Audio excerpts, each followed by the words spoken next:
The choice for the 2024 presidential election is already clear. We have President Biden, who's a good man. He's passed historic policy, and he cares about the American people. But what do the Republicans have? Donald Trump, the disgraced, twice impeached former president, who's been indicted. He tried to incite an insurrection at our Capitol. He tried to overturn a free and fair election. Yeah, let's stick with common sense and not conspiracy. Let's stick with fact and not fiction. And in 2024, we're going to re-elect President Biden, and we're going to finish the job. The choice for the 2024 presidential... Let me preface this by saying I find this entire delivery very annoying, but I say that in full awareness of confession through projection, or, criticizing in others what we might feel true about ourselves. I appreciate that I've been called manic. And, when I do my car vlogs, people tell me to stop shouting at the camera, or at least they did back in the day. Nowadays, people are saying, Viva, go back to the car vlogs. I love them. The long stream, format stuff is not for me. So I don't know if that's why this is so annoying to me, or it's the fact that it's like rubbish being thrown at your face. It's George Orwell described it as the 2 minutes of hate. Now it's like 30 seconds of hate. I think if he were speaking the truth and actually making sense and being factually correct, I don't mind a deluge of accurate information. But I mean, we got to go through it. Like, first, also make your freaking bed, okay? Harry, this is Harry J. Sisson. Totally not a Democrat operative, totally not paid by the DNC, because he hasn't received a dime from the DNC. He works for Palette Management, a social media influencing firm, or whatever the heck Palette Management is. And they contract with the DNC. He totally is not paid by the DNC. He hasn't taken a dime from the DNC, Joe Biden, Hillary Clinton, the deep state. He also apparently hasn't listened to Jordan Peterson. Make your freaking bed. Look at that. Look at the back. Make your bed. Or if you're going to do a hotel vlog, because I've done a few of them, don't show your bed in the background. Or do it in the morning. No, that wouldn't make any sense. Do it after house cleaning, or the room cleaning comes in and makes the bed. Or just make your freaking bed in the morning. My wife tries to get me to make the bed. Doesn't happen.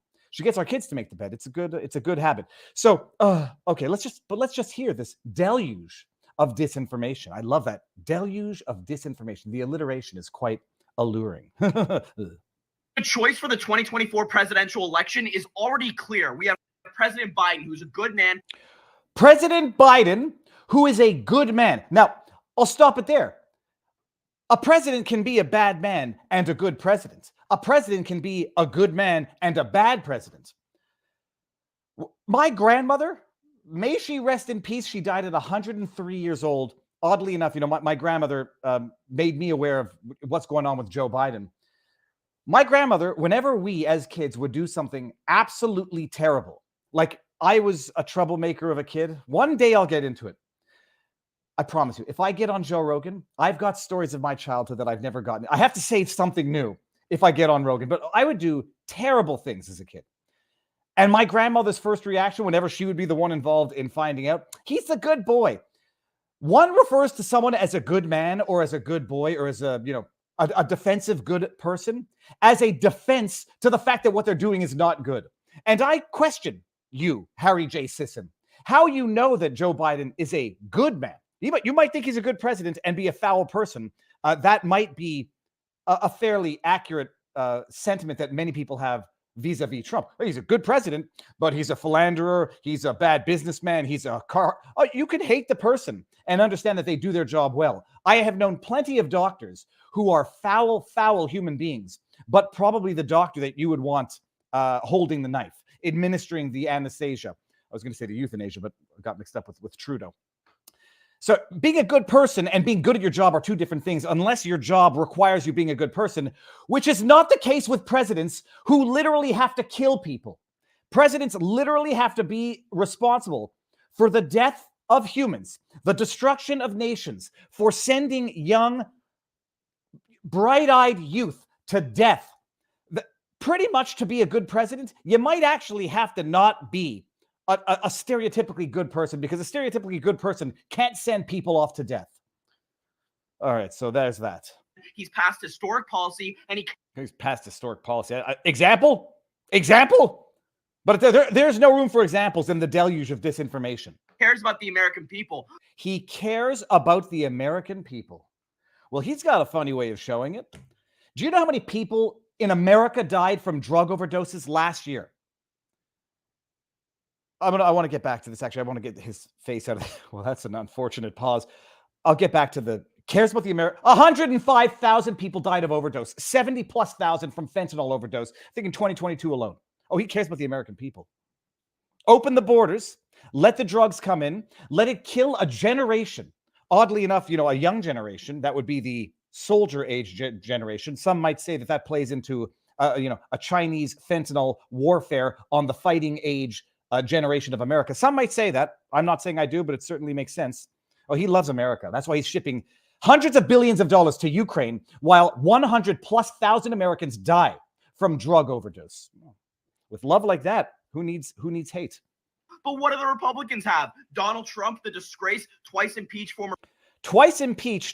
twice acquitted. This is where low information voters get headlines. Twice impeached, means nothing now that we know how little impeachment means to Democrats. Weaponize it, abusive language until it means nothing. But then you get to have the headline, twice impeached. Oh, and by the way, here, who was this? For president who's been indicted. He tried to Indicted president. He's been indicted on something that he wasn't even impeached for. Let that sink in. Impeachment is for high crimes and misdemeanors. Is that what it is? That's how they describe it. High crimes and misdemeanors. Trump has been indicted out of office for something that he was not impeached for while in office. Twice impeached for bullshit.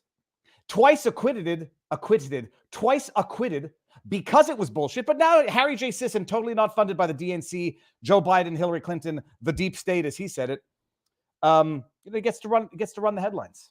An insurrection at our Capitol. Incited insurrection. Protest peacefully. We are the party of law and order. Peacefully and patriotically.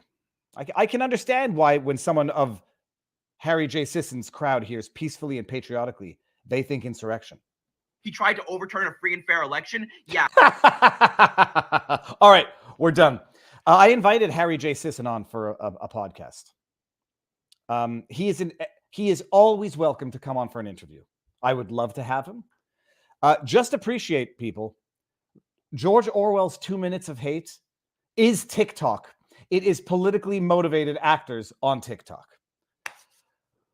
Oh, it's a good day when having 2 hours might not even be enough. We've got 2 hours today. 2 hours, and then we got our exclusive stuff on locals afterwards. Let me just make sure that we're live everywhere. I should have done this before. No one's been complaining in the chat that I can see.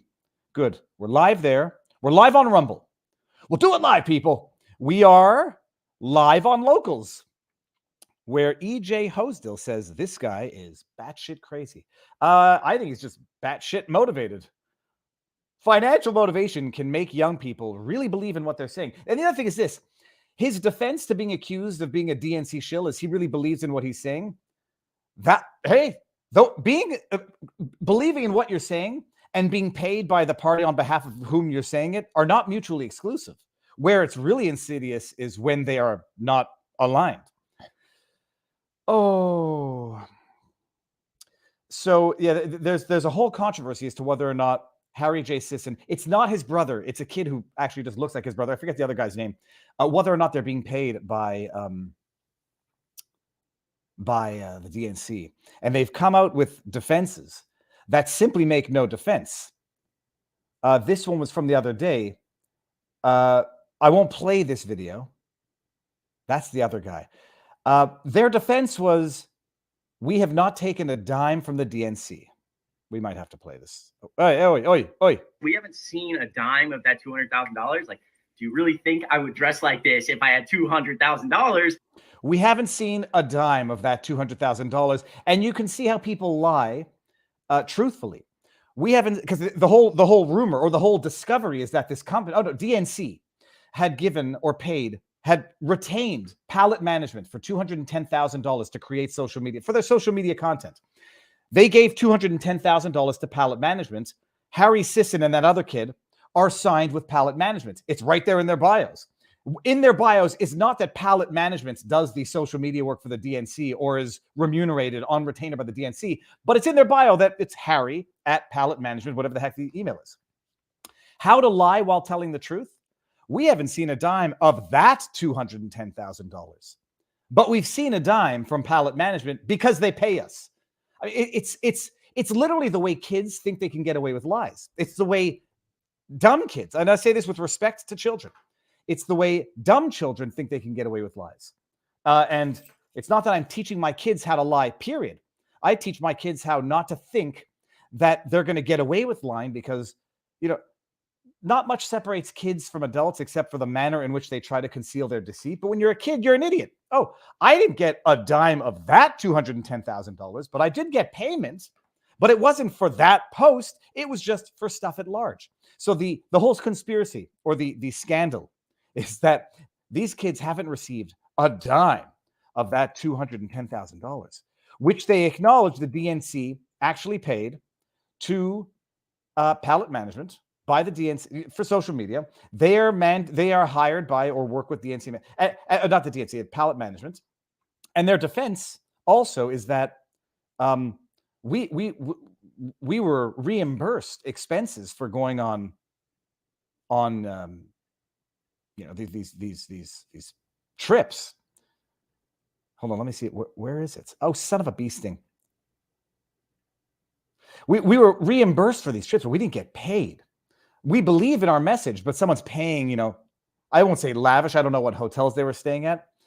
Do I have the article? Why did I not bring up the article?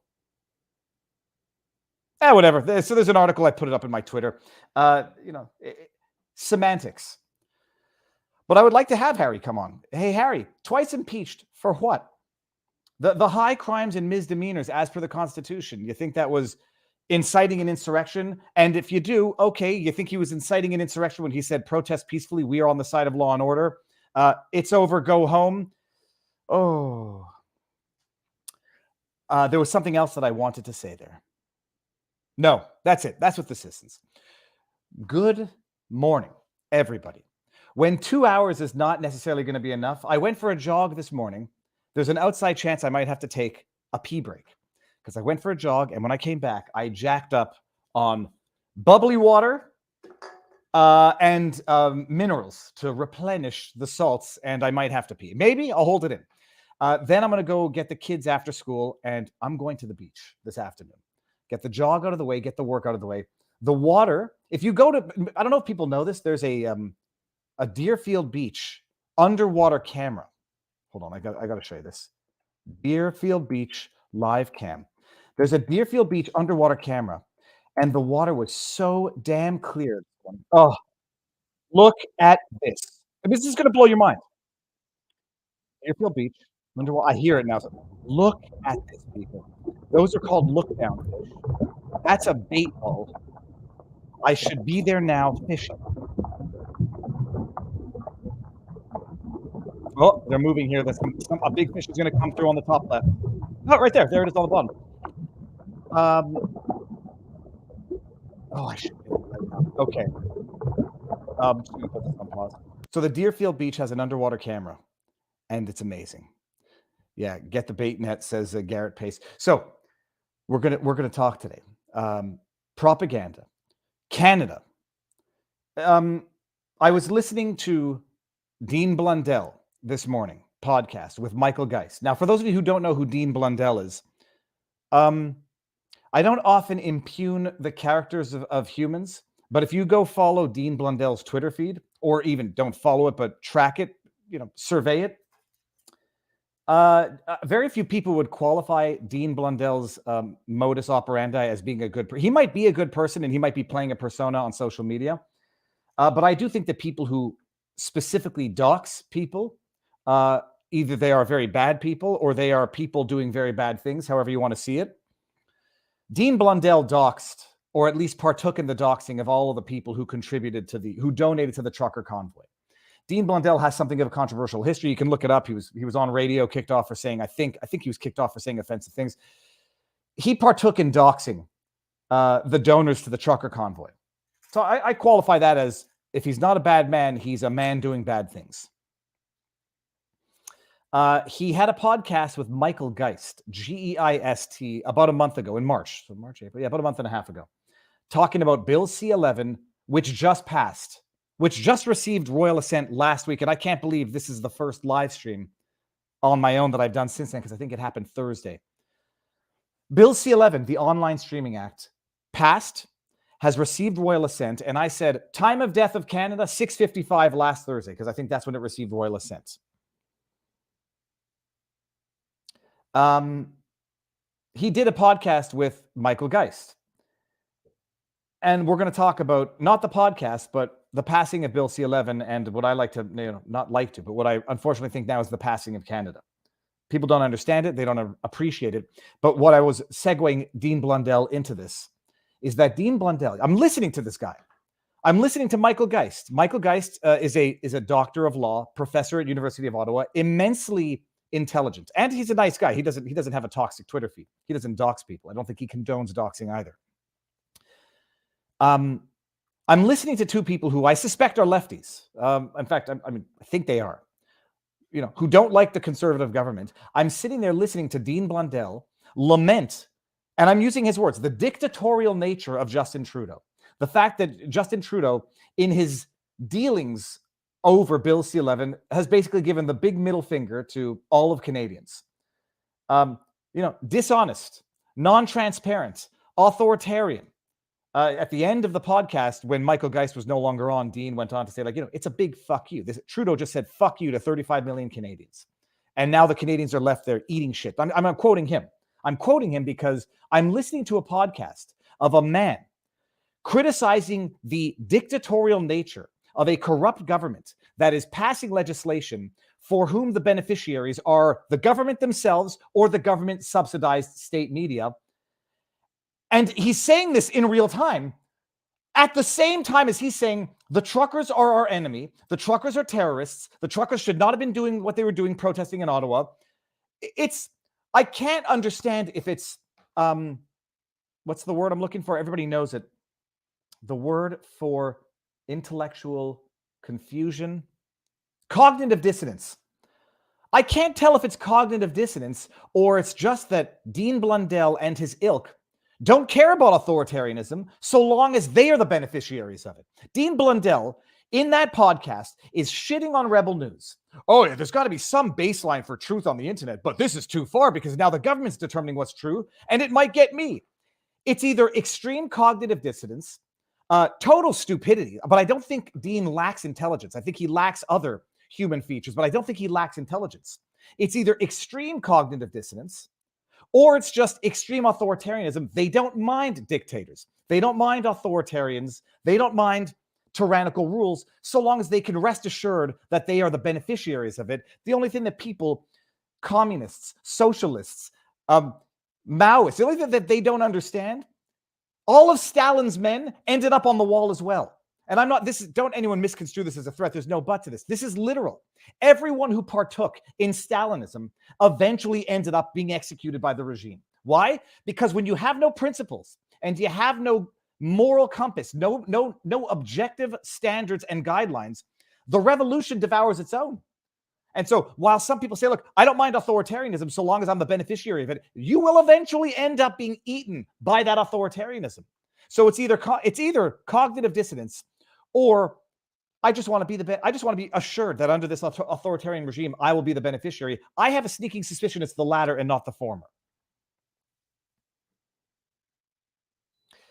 But the bottom line, Canada passed Bill C-11, and it's not nothing. It's not nothing. And on the one hand, my prediction came true, and it's not with any bit of glee. It's the end. It's the end of people's livelihoods. It's the end of people's ability to speak truth to power on the internet. I'm not being hyperbolic when I say this is, to a meaningful extent, the end of Canada for the time being.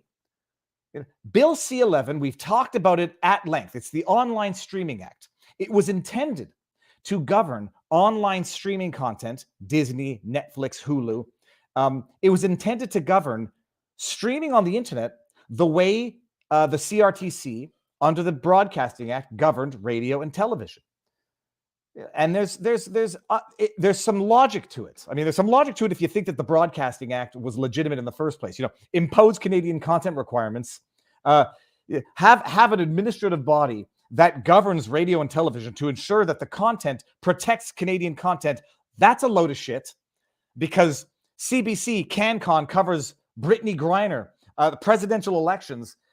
What it was protection for crown corporations, effectively. CBC, Radio-Canada, it was a way of, it's soft censorship, nothing less and maybe more. But this C11 was coming in to amend the Broadcasting Act to call it the Online Streaming Act, to add to the governing capability of the CRTC and the Broadcasting Act online streaming. Why? Because nobody watches TV anymore. Nobody listens to radio anymore. And if you do, what you're stuck listening to, CBC or CJAD, daytime toxic hate radio. I hate CJAD. I hate CJAD, and I dislike many of the people who broadcast at CJAD, who have blocked me on Twitter because they're a bunch of raging cowards who spew hatred and cannot bear looking in the mirror. I consider myself to be the mirror. This damn camera keeps coming back on. I turn the Insta controller, turn it off. There you go. So the online, we talked about it. We don't need to go over it. It was intending to govern the internet streamers, Disney, Hulu, Netflix, etc., the same way they governed radio and television. If you don't agree with the initial law, as I don't, you won't agree with it anymore for that. But that's what it was supposed to do. This was under Michel Guilbeault, the other Minister of Heritage, the guy who comes in and says, our objective is not to go after independent content creators. Okay, so this was Bill C-10. It died because they had an election. It came back as Bill C-11. There was a specific exclusion amended into this law that said we will not go after individual user-generated content social media accounts. In the dead of night, the Liberals withdrew that exclusion, and then, like a bunch of lying children, come and say, oh, it's not a big deal that we took out the exclusion. We don't want to target user-generated content, individual social media accounts. Well, if you don't want to target it, why not leave the exclusion in? Bottom line, they then come and say, yeah, we might go after user-generated content if they act like broadcasters. The Bill C-11 went to the Senate. The Senate had more meaningful hearings objecting to this bullshit law than the House had in drafting this bullshit law. They sent it back with recommendations to the government. The government said, no thanks, but no thanks, piss off, and we're passing the law anyhow, and it received royal assent. I pulled up an article. That's the rundown. Here we go. Liberals online streaming bill C-11 passes Parliament. When was this? Oh, 6:56, last Thursday, I think. After years of political pushback and considerable parliamentary scrutiny, the federal Liberal government's online streaming act, known as Bill C-11, passed the Senate and has become law. Thursday evening, Bill C-11 cleared its final legislative hurdle in the Senate, seeing senators agree to bill sponsor Canadian heritage. What the heck? Whatever. They take some and leave some approach to the amendments. This clears the path for the contentious bill focused on substantively reforming the Broadcasting Act for the first time since 1991 to take into consideration online content. Senators voting 52-16 on a motion informing the House of Commons that the Senate agreed with the version bill. The Senate makes recommendations, sends it back to the House. They say, yeah, we'll take some. We're not going to take the bigger ones. And then the Senate, which recommended the changes, votes on the version of the law that doesn't incorporate all of their changes. 52-16. Royal assent was granted at 6:55 p.m. Eastern Time. Time of death of Canada. Bill C-11 is aimed at ensuring increasingly popular and profitable social media platforms and streaming services such as Netflix, yada, yada, yada, yada, and YouTube are subjected to Canadian content requirements and regulations comparable to traditional broadcasters. The policy comes with a requirement for these platforms to spend millions investing in content. Oh, it sounds good. The road to hell is paved in good intentions. I have no doubt every Stalinist rule, regulation, law, I don't want to compare it to some. You can compare things to Stalin. You can't compare them to Hitler. But I have no doubt that all of these, in hindsight, tyrannical fascist laws, they had a benevolent purpose to them. I have no doubt, because you can't pass a law on evil. So, oh yeah, it's great. It's going to be great for Canadian content. Who decides what's Canadian content? The CRTC. Oh, that's fine. But they're an independent company. They're an extension, a branch of government, effectively. Oh, but they're independent. They don't have government oversight. They just exist by virtue of. While the NDP and Bloc Québécois, as well as many in CanCon music, film, and television industries, have backed Bill C-11, NDP, Bloc Québécois, everybody sees their own method of gaining power through this law. Alarms have been sounded by critics that the Liberal proposal could have knock-on effects for content creators and what everyday users see online due to provisions that would require platforms to promote Canadian content. Oh, I'm swearing a lot. No shit, Sherlock. Oh, who would have thunk? Everyone said this is conspiracy theory. The government can't tell YouTube how to do its algorithm. Oh, I'm sorry. That's exactly what they're going to do. If it's not Canadian content, it will be demoted. It will be made not as discoverable as Canadian content. What's Canadian content? I have no doubt CBC reporting on Brittany Griner's memoirs will be Canadian content. That'll be promoted. Rebel News reporting on Justin Trudeau's ties to China. I have no doubt that will be not Canadian content, demoted. Oh, we're not censoring it. We're just not making it discoverable. In their efforts to lobby against the bill, some of the tech companies have gone at great lengths, such as YouTube. Yeah, I've been getting the emails from my channel manager at YouTube. Whatever. Between the more than 100 amendments contemplated by the House of Commons and the longest study ever conducted by a Senate committee. This is true, by the way. Longest study ever conducted by a Senate committee, jammed through by the House like a colonoscopy, like a reckless colonoscopy. The minister responsible for Bill C-11 has reportedly emphasized the important contributions of parliamentarians. Thank you. Oh, yeah, okay, we stand up, yada, yada, yada. While the Conservatives has pledged to repeal BC-11, should they form a government, for now, seeing the online streaming app become law is a long-awaited political victory for the Liberals. Oh, it is. Hold on, you want to see what a victory it is? You want to see what a victory it is? When you see two politicians with shit-eating grins on their face, ear to ear. Let me get the picture up. When you see politicians smiling like this, you know what? This is used car salesman that just got you to buy the dud on the lot. And like, holy shit, I can't believe enjoy your new car. Enjoy your road trip. I can't believe you bought it, Pablo. Do you know who these people are, by the way? That's Pablo Rodriguez. That's the new minister, the minister of heritage, whatever it is. You know who the guy on the left is? Jean-Yves Duclos. Do you know who Jean-Yves Duclos is? Ministre de la Santé du Canada. Canada's Minister of Health. You got Canada's Minister of Health and Canada's censorship czar with the shittiest of shit-eating grins on their faces. My brother had a very, very interesting take on this. Lion Law, by the way. Hold on, let me grab this. Let me just go to Google. My brother had a great take. Lion Law, off-label tweet. See here, Lion Law. Is that what it is? Lion Law. He had a great. I'm gonna have to steal his wisdom. You know that when you have the Minister of Health ecstatic at what the law that the government just passed, the Minister of Health hugging the Minister of Propaganda, Canada's newly appointed Minister of Propaganda. My brother said, well, you're going to have some very interesting off-label uses for that legislation. I didn't appreciate the genius of my brother's quote when he first said it. Off-label uses of that piece of legislation. Wow, they're going to be able to promote Canadian content. I'm sure it won't be politically motivated, disinformation oriented. No. Those two politicians smiling ear to ear. We did it. And you know who's not smiling ear to ear? Everyone in Canada. At least everyone in Canada who has the slightest bit of awareness. Even Dean Blundell, the man who thinks the truckers were the terrorists, the man who thinks that the protest was an occupation, the man who thinks that the people who donated to the convoy should be doxxed on his platform, harassed.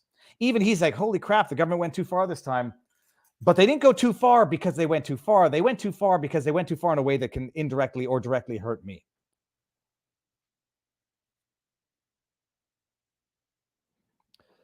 So no more covering the dissent or the smashing of it. Nice work, Canada. Let me bring up a couple of super chats, which I didn't bring up here yet that I see. Seize the day. Nice to see you again. Did PSAC strike block infrastructure and honk horn? Did PSAC strike block infrastructure and honk horns? I think they did.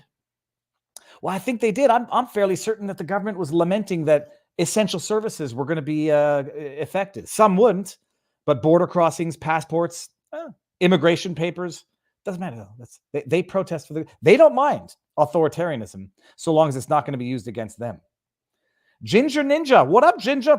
Just received my Viva Frei merch shirts yesterday. Viva logo, Viva Barnes University. Oh, I had that one on today when I went for a jog, but not before I went for a jog. Never forget, hold the line. Love the Chattanooga teaser. Hit me up when you get a chance. Ginger, will do. Thank you very much. And I am the best. I'm not the best, but I don't mind being told I am. It will not get to my head because I don't think I am. I'm not the worst. So that's what's going on in Canada. It's the death of Canada. It's an amazing thing, and I'm not being hyperbolic. Bill C-11 Online Streaming Act. That is now going to allow the government, some administrative government body, to determine what's Canadian content and what gets promoted and what gets suppressed in terms of discoverability. It's not censorship. It's just discoverability. I mean, this is what we have ravaged the meaning of words.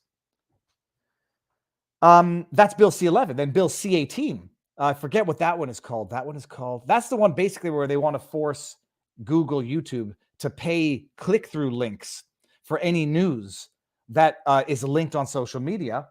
And Google and YouTube have basically said, eat shit, Canada. I mean, I don't need to sit here and give you all of my revenue.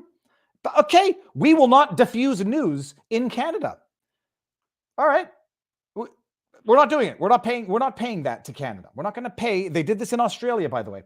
We're not going to pay every time someone links through to a news source, the government. So we're just not going to provide links to news anymore. Facebook will not provide, it was Facebook, not YouTube. Facebook will not provide links to news, nor will Google.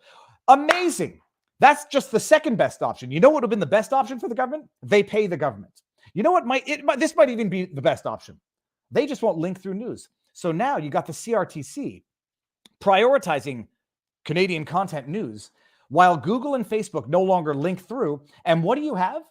You have a hermit kingdom akin to North Korea that has gotten to North Korean level, Chinese level censorship because you don't have linking to news outlets anymore on the biggest social media platforms, Facebook and Google. You have the government deciding what's discoverable and what's not. And they did it without a war. They did it without a shot fired. They did it without declaring themselves dictators. They did it under the letter of the law. And nobody understands how someone like Schmittler could rise to power through lawful means. Holy crabapple. If you don't choke them economically to pay you for the pleasure, for the luxury of linking through, just because it's a privilege to be able to exist in Canada. The government is entitled to taxation on that privilege. It's a freaking mob. It's legalized criminality. If you don't want to pay it, well, good. We'll get it'll better for us. Don't link it. Not only will we then control all tentacles and outlets to news, we get to control which ones to promote and which ones to suppress. And you voted for this, Canada. I didn't vote for this. I ran against this. I ran against this before I ran from this. No, that's it. That's it. There's no Schadenfreude in this. There's no machaya. Like when we were growing up, my dad, whenever we would get hurt, and my dad would put rubbing alcohol on a wound, knowing that it would hurt a lot more than peroxide. But whenever he did, or we get hurt, we do something stupid, we would get hurt. My dad would rub his stomach and say machaya, and it was a tongue in cheek. But it's like, good for you. You got what you deserved for being idiots. I ran against this shit. I mean, literally. I ran for federal office. Oh, people think that, oh, I got hammered. Hey, anybody making fun of me for having gotten hammered for running for the PPC, enjoy the hell that you voted for. Enjoy the hell that you're ushering in, because Canada is no longer a free country, if it ever was. And Canadians are going to be secluded into a hermit kingdom where the news they have access to is curated by the government, suppressed by the government, or promoted by the government. And you know who benefits the most from all this other than the government? CBC, even though they already get $1 billion plus from the government. legacy media who have lost the competition. They're the ones who benefit from this. Government and government-subsidized media institutions. You know who suffers from all of this? All of Canada. CCD says, I think they did it too. LOL, Dance Revolution. Yeah, that was the trucker. Disinformation-oriented, disoriented information. Pasha Moyer, not bad, sir.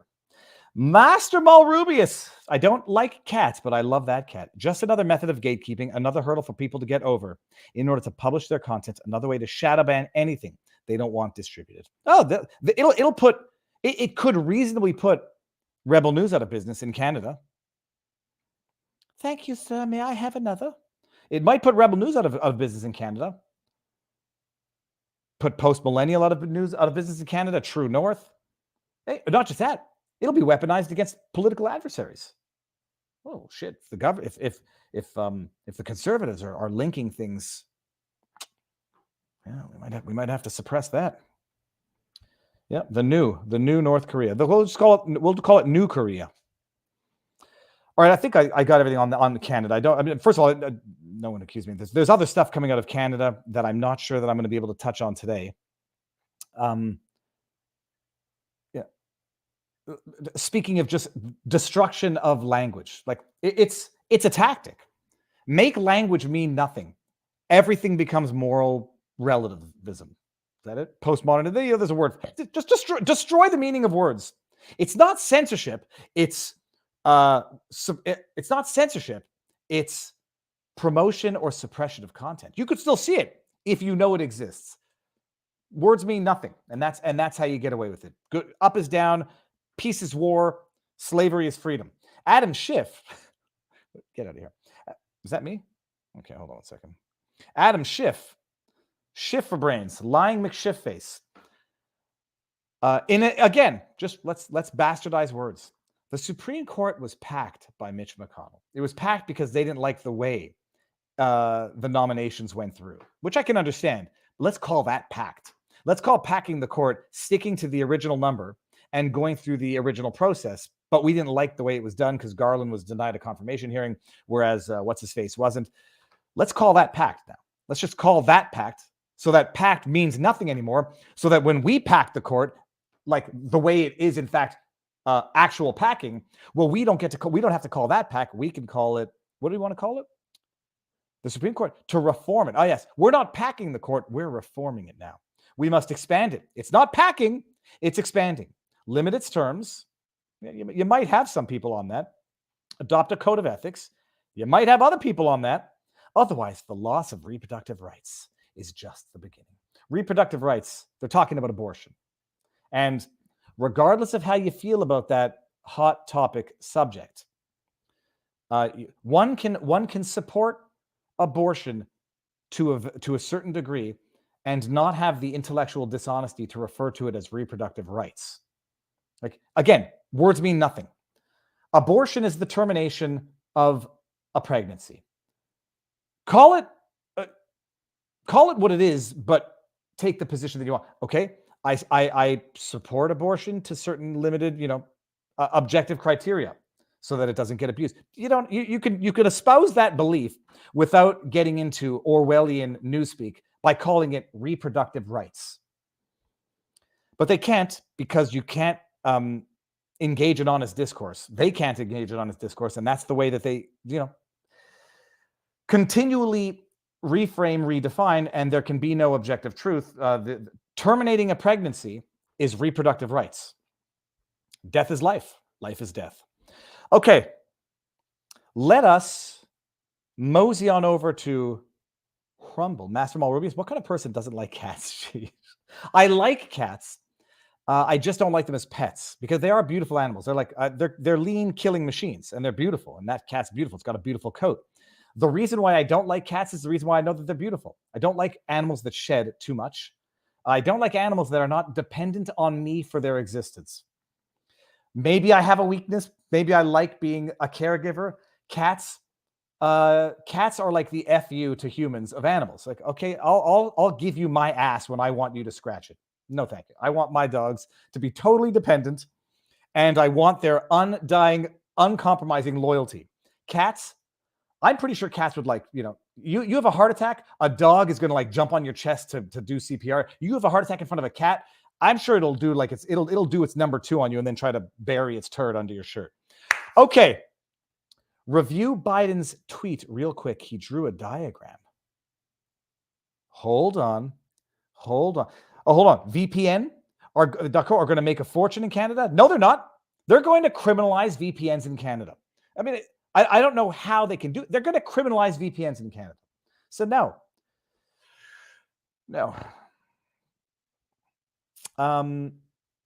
Let me just see if I can't find POTUS's tweet with a diagram. Oh, okay. Hold on a second here. Let's see this. I think I see it. We're going to discover this in real time because I haven't seen this. Put this link here. And then after this, get ready to go over to the Rumbles. Okay, this is it, correct?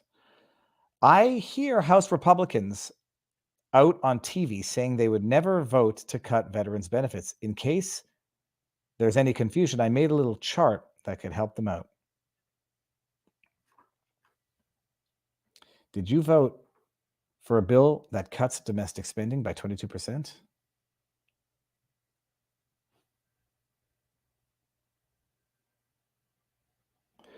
Congratulations. Okay, POTUS's Twitter feed has become a joke. Don't hate me because I'm beautiful. Maybe it's Maybelline. Master Mal Rubius, we have just aged ourselves thoroughly. Okay, let's go. Don't hate because I'm beautiful. Let's go to Rumble. I know some of you still have issues with the user experience. Tweet it at the team. They are making corrections and they are making modifications in real time. And they are aware of it. They're going through growing pains, but they are fantastic. And this is actually going to segue perfectly into our Tucker Carlson. You hear the dog? One of the dogs is making. Winston is having a dream. This flipping camera continues to go. Okay, I want tracking off, and I want it to stay off. You bastard camera. Okay, ending on YouTube. Let's go over to Rumble and then over to locals now. 3, 2, 1. 1,282 people should be migrating to the land of the free.